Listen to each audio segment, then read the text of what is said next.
Gujarat press club के election बराए साल 2022 के लिए तश्कील दिए गए इलेक्शन बोर्ड का इजलास chairman election commission Bisharat Lodhi की जेर सदारत मुनक्कद हुआ, जिसमें अरकान इलेक्शन कमीशन फयाज बट, अरफान हफीज खोखर शामिल थे।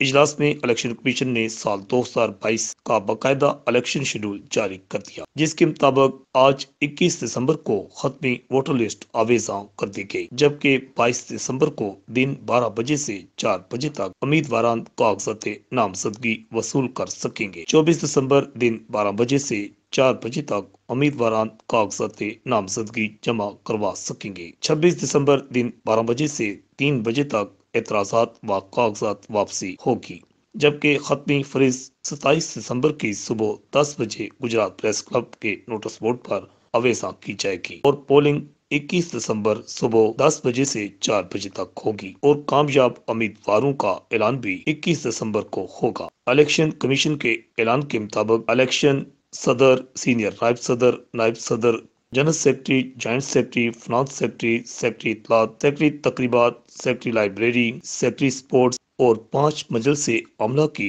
नशिस्तों पर होगा। Report Akash Niazi, Al Hijaz news, Gujarat.